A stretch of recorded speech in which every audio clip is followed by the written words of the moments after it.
வணக்கம் நண்பர்களே, welcome back to cine 360. இன்னைக்கு செம்ம த்ரில்லான ஜியோ ஹாட்ஸ்டாரில் இருக்க டாப் 5 மலையாளம் த்ரில்லர் மூவிஸ் தான் பார்க்க போகிறோம். த்ரில்லர் மூவிஸ்க்கு ஆல்ரெடி நிறைய வீடியோஸ் நம்ம சேனலில் போட்டிருக்கோம். பார்க்கணும்னு நினைக்கிறவங்க கண்டிப்பாக ட்ரை பண்ணி பாருங்க. நம்ம சேனலை ஃபர்ஸ்ட் டைம் பார்க்குறீங்கன்னா மறக்காம சப்ஸ்கிரைப் பண்ணிட்டு பாருங்க. வீடியோவை ஸ்கிப் பண்ணாமல் கடைசி வரை எண்ட் வரை பாருங்க. சரி வாங்க வீடியோக்குள்ள போகலாம். நம்ம பார்க்க போகிற படம் ரோர்ஷாக். மம்முட்டியோட நடிப்பில் 2022 ரிலீஸ் ஆன இந்த படம் ஒரு சைக்காலஜிக்கல் த்ரில்லர். படத்தில் மம்முட்டி கேரளாவில் இருக்க ஒரு போலீஸ் ஸ்டேஷனில் என்னோட ப்ரெக்னெண்ட்டாக இருந்த ஒய்ஃபை காணும்னு சொல்கிறாரு. எப்படி காணும்னு போலீஸ் மம்முட்டிகிட்ட கேட்க, காரில் வரும்போது ஆக்சிடென்ட் நடந்ததாகவும் கண்ணை முடிச்சு பார்க்கும்போது ஒய்ஃபை காணும்னு சொல்கிறாரு. போலீஸ் மம்முட்டி சொன்னதை வச்சு ஆக்சிடென்ட் நடந்த இடத்துல இன்வெஸ்டிகேட் பண்ணுறாங்க. கொஞ்ச நாள் கழிச்சு உங்கள் ஒய்ஃபை கண்டுபிடிக்க முடியலன்னு சொல்லிடுறாங்க போலீஸ்.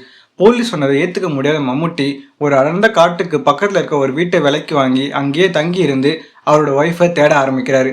மம்முட்டிக்கு வீடை வித்துட்டு போன ராஜன் அப்படின்றவ யாரோ கொலை பண்ணி அவர்கிட்ட இருந்த பணத்தையும் பறிச்சுட்டு போயிடுறாங்க. இந்த கேஸையும் போலீஸ் இன்வெஸ்டிகேட் பண்ணுறாங்க. மம்முட்டி ஹஸ்பண்ட் இருந்த ஒருத்தவங்க செகண்ட் மேரேஜ் பண்ணிக்கிறாரு. இன்னொரு பக்கம் மம்முட்டி யாரு, இந்த செகண்ட் மேரேஜ் எதுக்கு, ஃபர்ஸ்ட் ஒய்ஃப் என்ன ஆனாங்கன்னு அசரஃப்ன்ற போலீஸ் கண்டுபிடிக்கிறது தான் படத்தோட மீதி கதை. ஹாலோவின் ஸ்டைல் கேரக்டரில் நடிச்சிருக்க மம்முட்டி படத்தில் சும்மா மிரட்டி எடுத்திருக்காரு. படத்தில் நடித்த எல்லாருமே பக்காவான ஆக்டை கொடுத்துருக்காங்க. படம் IMDbல 6.9 ரேட்டிங் வாங்கியிருக்கு. மம்முட்டி ஆக்டிங்காகவே படத்தை இன்னொரு தடவை பார்க்கலாம். ரெண்டாவதா பார்க்க போற படம் கொரோனா பேப்பர்ஸ். 2023 ரிலீஸ் ஆன இந்த படத்தை டாக்டர் பிரியதர்ஷன் டைரக்ட் பண்ணியிருக்காரு. படத்தோட ஹீரோ ஷேன் நிகாமின். படத்தில் இவர் போலீஸ் ஆஃபீஸராக இருக்காரு. பஸ்ஸில் ட்ராவல் பண்ணும்போது ஒரு திருடன் ஹீரோவோட சர்வீஸ் ரிவால்வரை திருடிட்டு போயிடுறான். திருடனை கண்டுபிடிக்க ட்ரை பண்ணுறாரு. ஆனால் ஆரம்பத்தில் இதை பெருசாக எடுத்துக்காத நம்ம ஹீரோக்கு ஒரு அதிர்ச்சியான நியூஸ் வருது. அது என்னன்னா, ஹீரோவை ரிவால்வரை தொலைச்சதுக்காக டெம்பரரியாக சஸ்பெண்ட் பண்ணிடுறாங்க.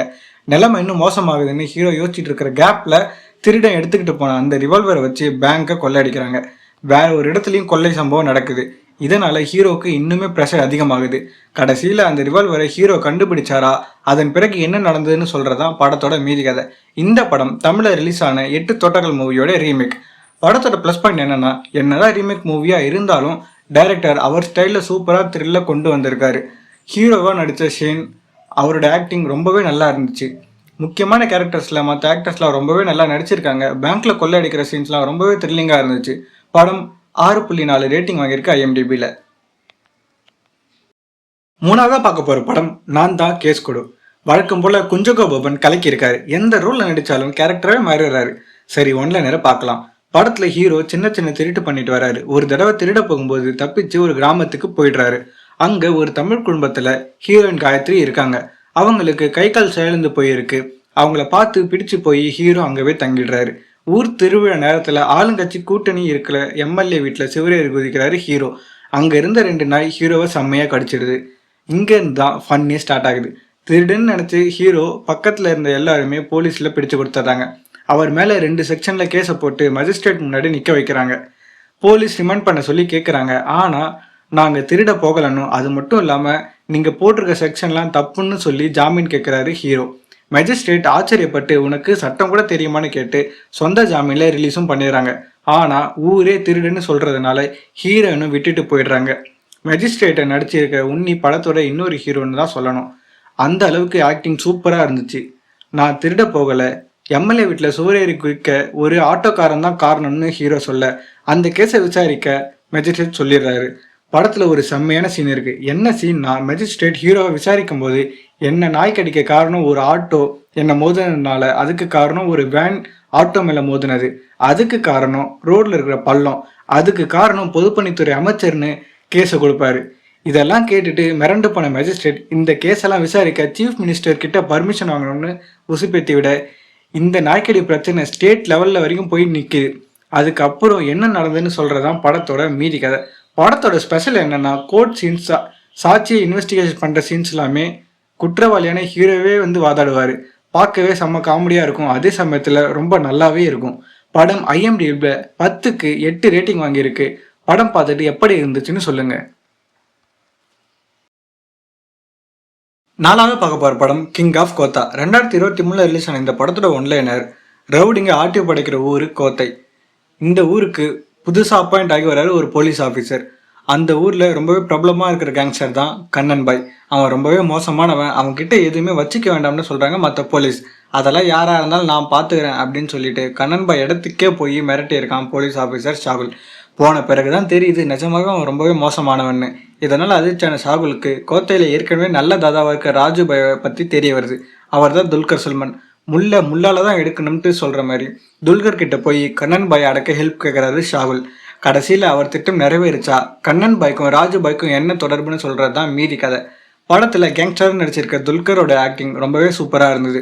படத்தில் ஹீரோக்கு மட்டும் இம்பார்ட்டன்ஸ் கொடுக்காம ஹீரோக்கும் வில்லனுக்கும் இருக்கிற ஃப்ரெண்ட்ஷிப், ஒரு கட்டத்தில் துரோகியா ஆகிற ஃப்ரெண்டு, இங்கிலீஷ் பேசுகிற ஒரு வில்லன், அப்படி பேசுறதுக்கு என்ன காரணம், ஹீரோ எப்படி ரவுடியானார்னு சொல்கிற கதை, ஹீரோவோட தங்கச்சி காதலிக்கிற வேற ஒரு ரவுடி, ட்ரக் அடிக்ட் மச்சான்னு படத்தில் வர்ற ஒவ்வொரு கேரக்டருக்கும் ஒரு ஸ்டோரி இருக்குது.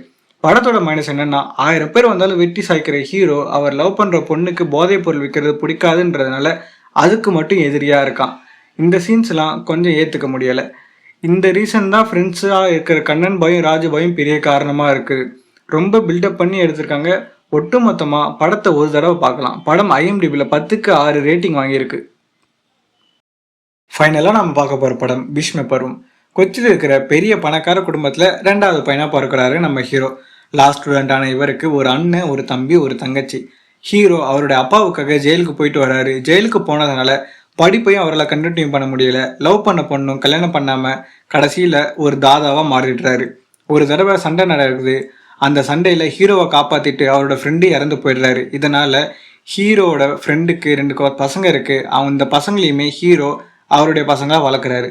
ஒரு தடவை மும்பையில் நம்ம ஹீரோ ஒரு கப்பலை கொலை பண்ணிடுறாரு. அதுக்காக நம்ம ஹீரோவை பழி வாங்க நினைக்கிற அந்த கப்பலோட பையன் அவனை தூண்டி விடுறது அவனோட தாத்தாவும் பாட்டியும் தான். இப்படி போயிட்டு இருக்கும்போது நம்ம ஹீரோ கூட இருப்பாங்களா அண்ணனும் தங்கச்சியும், அவங்க அப்புறம் ஃப்ரெண்டோட 2 பசங்கன்னு சேர்ந்து நம்ம ஹீரோவை கொலை பண்ணணும்னு நினைக்கிறவனை இவங்க கொல்ல ட்ரை பண்ணுறாங்க. இந்த சண்டையில் நம்ம ஹீரோட ஃப்ரெண்டு பையனில் ஒருத்தன் இறந்து போயிடுறான்.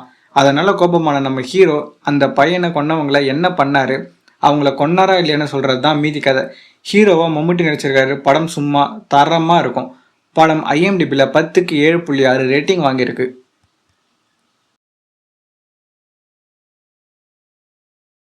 கடைசி வரைக்கும் பார்த்ததுக்கு ரொம்ப நன்றி. இது வரைக்கும் பார்த்த படங்களில் நீங்கள் என்னென்ன படத்தை இதுக்கு முன்னாடி பார்த்துருக்கீங்கன்னு சொல்லுங்கள். வேறு ஏதாவது ஜானரில் வீடியோ கமெண்ட்ஸில் சொல்லுங்கள். கண்டிப்பாக அதை மேக் பண்ணி போடுறோம். இப்போ தான் நம்ம சேனலை சப்ஸ்கிரைப் பண்ணாமல் பார்த்துட்ருக்கீங்கன்னா கண்டிப்பாக சப்ஸ்கிரைப் பண்ணுங்கள். உங்களுக்கு பிடிச்சவங்களுக்கு இந்த வீடியோவை ஷேர் பண்ணி விடுங்க. தேங்க்யூ.